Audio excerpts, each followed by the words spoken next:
Bom, meu nome é Cleber William e eu, junto ao meu grupo, iremos apresentar ao longo desse vídeo sobre a remissão da obrigação de uma forma bem sucinta. A remissão da obrigação é o perdão da dívida concedida pelo credor ao devedor para que se dê por extinta a obrigação sem prejuízos a terceiro. Vale ressaltar que a remissão precisa ser aceita por parte do devedor.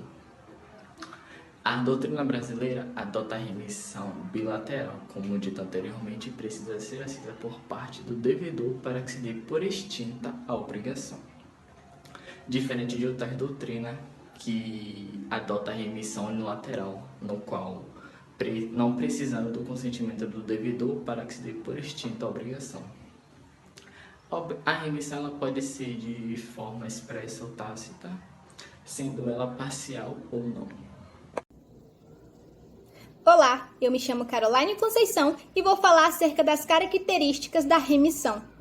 De acordo com os doutrinadores Stolzen e Pamplona, a remissão da dívida pode se manifestar de forma expressa ou de forma tácita.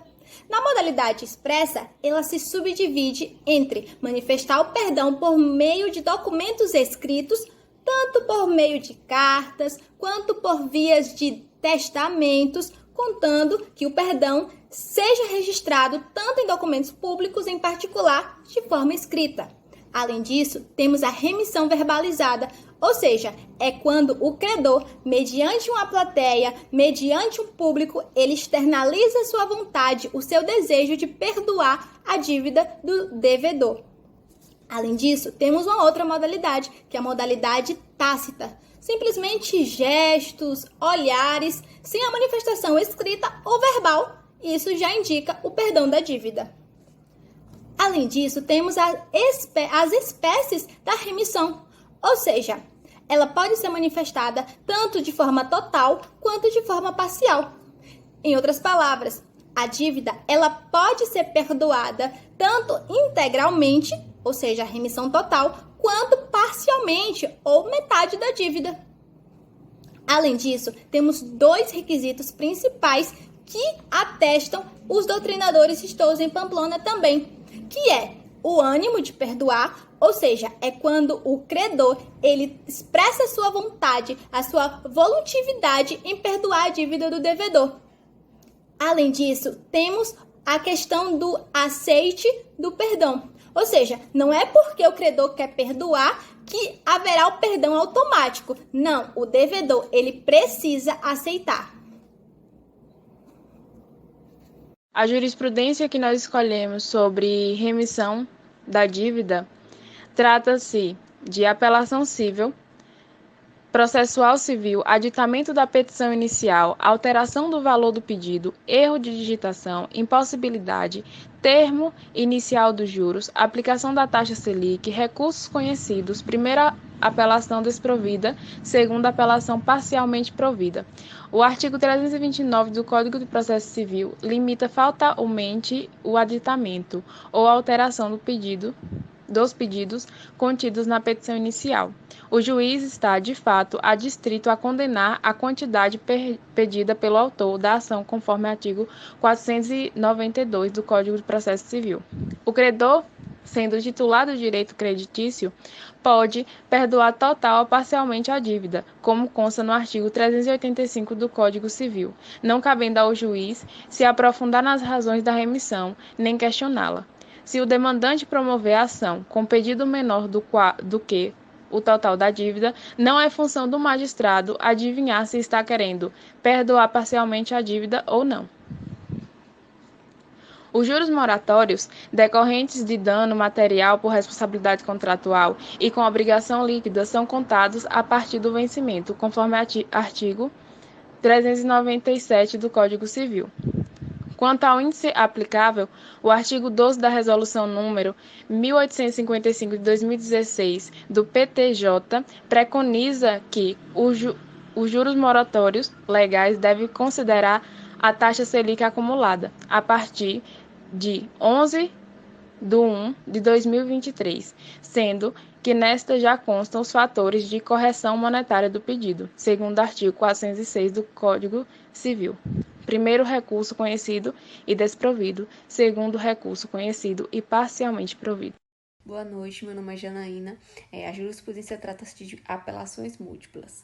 A primeira, interposta por Lubametais, requerendo que o suposto erro material, o dispositivo da 143 a 146, exarada pelo juiz da 14ª Vara Civil de Acidentes de Trabalho, lá de Manaus, e a segunda, interposta pela Eletroinstalações. Com todos os demais termos da cobrança, com os precedentes com pedido de ação de cobrança, que foi proposto por Lubametais, condenando a ré com correção monetária e também com os honorários de 10% sobre o valor da causa. Olá, bom dia. Eu me chamo Emily e estou aqui hoje para discorrer sobre os embasamentos legais da remissão de dívidas e abordar os principais artigos proferidos no Código Civil de 2002. Artigo 262. Se um dos credores remitir a dívida, a obrigação não será extinta para com os outros, mas estes só poderão exigir descontada a cota-parte do credor. Ou seja, em uma obrigação indivisível, pode um credor perdoar a dívida referente à parte que lhe cabe. Porém, se isso acontecer, a obrigação não é extinta e esses credores que não perdoaram a dívida somente poderão exigir do devedor da obrigação se houver o desconto da parte do credor que perdoou a dívida. Artigo 385. A remissão da dívida aceita pelo devedor extingue a obrigação, mas sem prejuízo de terceiro. Porém, se a remissão não for aceita pelo devedor, nada o impedirá de efetuar o pagamento, podendo fazê-lo por consignação, ou seja, o devedor precisa aceitar ser perdoado. Artigo 386. A devolução voluntária do título da obrigação, quando por escrito particular, prova desoneração do devedor e seus coobrigados, se o credor for capaz de alienar e o devedor capaz de adquirir. Artigo 387. A restituição voluntária do objeto empenhado prova a renúncia do credor à garantia real e não à extinção da dívida. Por fim, mas não menos importante, o artigo 388. A remissão concedida a um dos codevedores extingue a dívida, na parte a ele correspondente, de modo que, ainda reservando o credor a solidariedade contra os outros, já lhes não podem cobrar o débito sem dedução da parte remetida.